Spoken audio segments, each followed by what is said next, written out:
Whenever I first started learning how to make jewelry, I was not concerned at all with my health. Honestly, I didn't even think about it until I was like in the act. I didn't prep for the safety of it all. I was just so excited to learn new techniques and learn how to solder and learn how to set stones. So over time, through seeing labels on certain products and coming across articles that thankfully had warnings, or recently putting my videos online and people giving their advice. Over the last 3 years, I've learned a lot about what is toxic and how to stay safe while I'm making jewelry. Saying all of that though, I am not the poster child for safety in the studio or in the workplace. I know that there are things that I should do that I don't always do, but I do want to be better and make sure that I stay healthy while working with some of these chemicals and fumes and toxic powders. And so there are things safety-wise in the studio that are non-negotiables for me. I always stick to them. And then I know where my weak points are, and you guys do too, because you watch my videos and you comment all the time on not wearing closed-toed shoes, not tying my hair up, all the things. And I appreciate your concern.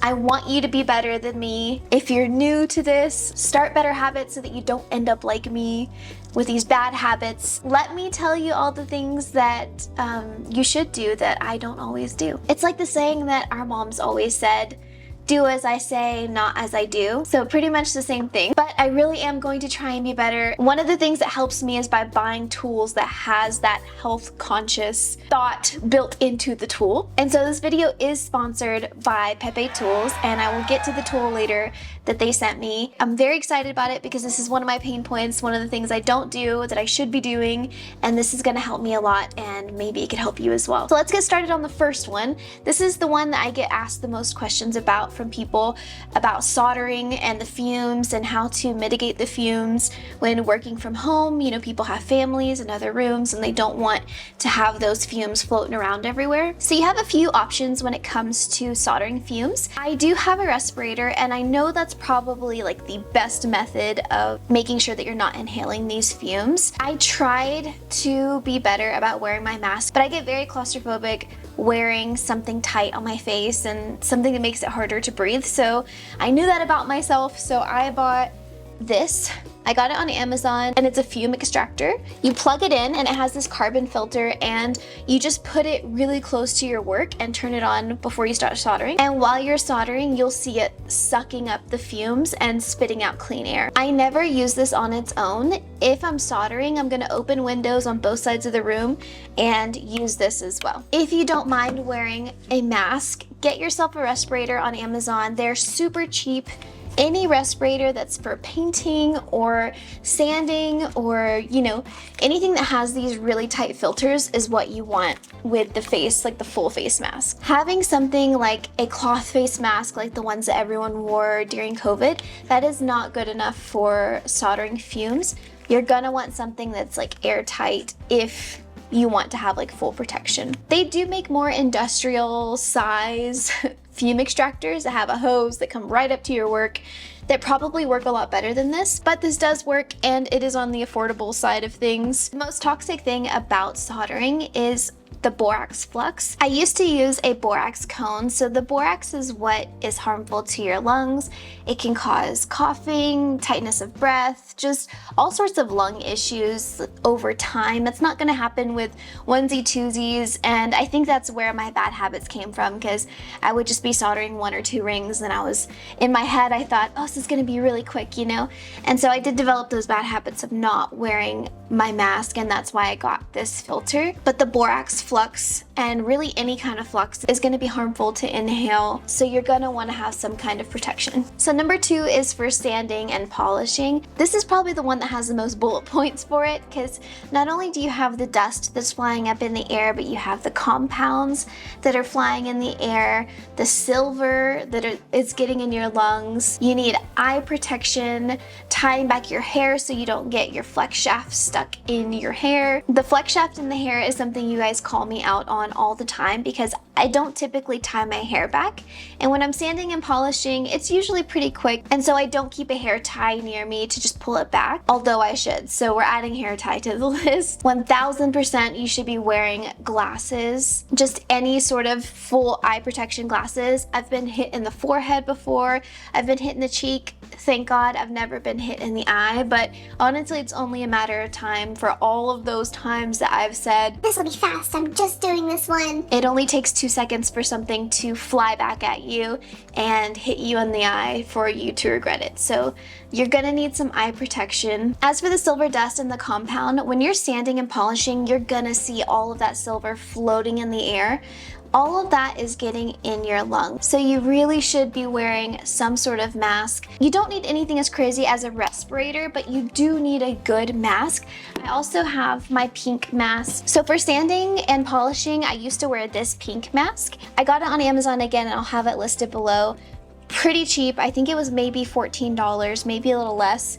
But this will keep that silver dust from getting in your lungs. But like I said, I don't enjoy having things on my face. I get very claustrophobic, and that is what leads me to not wearing a mask because I get so uncomfortable. So that is where the new tool comes in. This video is sponsored by Pepe Tools, and they were so kind to send over a bench lathe. It is a small chamber that you can either hand hold your polishing tools or your sanding tools underneath, and it has a vacuum inside as well as a face shield for it to suck up all the dust, but also keep that compound from flying back in your face. And if any pieces flew off, it would hit the shield and not your face. They also sent me this polishing wheel that goes underneath it, so I don't need to use my Foredom all the time when it comes to sanding and polishing. I wish in the beginning I would have had tools that made safety so convenient or had that safety aspect built into them, because I know I'm not the only one that chooses convenience sometimes over doing the safe thing. So having this new tool is going to be such a game changer for me when it comes to not skipping that super important step. I want to take care of my lungs. I want them to be really healthy. I'm not a smoker, so I don't want to damage my lungs by something as stupid as polishing and sanding jewelry. I'm so thankful that they sent me this polishing motor and this Foredom benchtop lathe. If you're like me and you don't enjoy wearing a mask and you skip those safety steps for convenience, I really do urge you to get something like this benchtop lathe to create a safer environment while you're making your jewelry. On the same note of sanding and polishing are finger guards. You can buy a set of finger guards from Pepe Tools as well. They're super affordable. They are rubber finger guards that have this really grippy material on the end. I wasn't sure how helpful these would be, but I used to use leather finger guards. Not only does that protect your fingers from the heat that comes off when you're polishing and sanding, but it also keeps your fingers from being scratched up by sanding wheels. I love these so much because when I used to use my leather finger guards, I can't tell you how many times I was holding a ring or a piece of jewelry and sanding, and the ring would shoot across the room at an incredible speed or shoot back at me. And that was because those leather guards were so chunky, I couldn't get a good grip on the piece, but also they were leather, so they were really soft and they didn't give any grip whatsoever on the jewelry. But ever since I started using these rubber fingertips, I haven't had any jewelry get thrown from my hands, which is very convenient. Not only do you not want your piece thrown in your face, but we work really hard on our jewelry and we don't want it thrown across the room either for it to get dented and scratched or break a stone. So having something like this is really helpful. So the next tip involves casting. So I'm sure you guys have heard me say if you've watched my previous videos, but this one is the non-negotiable for me. I never skip this step. I always do it, and I think it might be because it's so visible, like I can see the powder with my own eyes, that it makes me feel like I need to wear my mask. Whatever the reason, I'm glad it's a non-negotiable for me. But the safety tip is Investment is incredibly harmful to your lungs when it's in powder form. It has silica in the powder, and that causes cancer in the lungs. So it is really, really, really important that you wear a respirator whenever you're working with Investment. I always wear this when I'm working with it in a powder form, when I'm scooping it out of the container, pouring it into the mixing bowl, and mixing it with a mixer. The only time I ever take this off is once the powder has been mixed in with the water and it's been about a minute and the dust has settled. Then I'll take it off because, again, I get really, really uncomfortable with things over my face. So I do wear it as long as I possibly can. I always wear it whenever things are dusty and I'm working with that in a powder form. That is a non-negotiable. Don't not wear your mask when you are using Investment. If you never tie your hair up or never put on a pair of glasses, I can live with it, but please always wear your mask when working with Investment. Another time that you want to wear your respirator when you are casting is whenever you are quenching your flask. So if you're someone who, when you quench your flask, like that popping sound is really satisfying to you, then you need to be wearing a respirator because that steam that comes back up is also harmful to your lungs. It has that silica in it, so you need to be wearing your respirator. The only time that you don't really have to wear a respirator when quenching a flask is if you are dunking it completely in the water and there's no steam coming up, just like rippling bubbles. And I know we've all done that because that's really satisfying. I used to, for videos, because it was satisfying, I used to slowly put my flask in the water so that you guys could hear like the sizzle of it all. And I loved it, and I think people loved hearing it.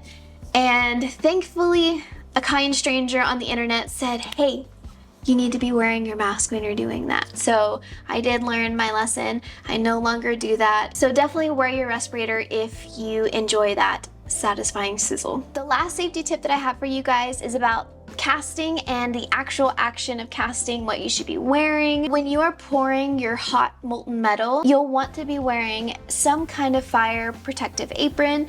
I wear a leather apron that protects my clothes because if you guys have watched my previous videos, I have missed the flask when I've poured before, twice actually, and metal bounced all over my desk, molten metal, and smoked everywhere. And if any of that would have gotten on my clothes, I would have been burned badly. So I always wear my apron, and I am about 75% of the time wearing my yellow glasses. So whenever you are pouring your metal and you are looking into that red hot crucible, you can damage your corneas. It's just like looking at the sun. So you're gonna want to get some yellow glasses so that you don't damage your corneas while you're staring at that molten metal or at that hot crucible. Also, another thing that you guys called me out for was wearing open-toed shoes, and I know it makes sense. Why would I wear an apron to protect my clothes if I'm not gonna wear shoes to protect my feet? So you will all be happy to know, and this is not sponsored because I don't even know who makes these shoes. Who makes these shoes? Georgia Giant. That makes it sound like I have big feet. I wear closed-toed shoes now. They're ugly, but comfortable. They're called Georgia boots, and they've got like, they don't have steel toes, but they are leather and really hard boots, and I now wear these in the basement at all times when I'm doing any work. Wear your closed-toed shoes and protect those toes. I really hope that these tips helped you. Again, I didn't know any of these until as I was slowly learning over the last 3 years. So if you're just now getting started, I hope you can get off on the right foot, create those healthy habits.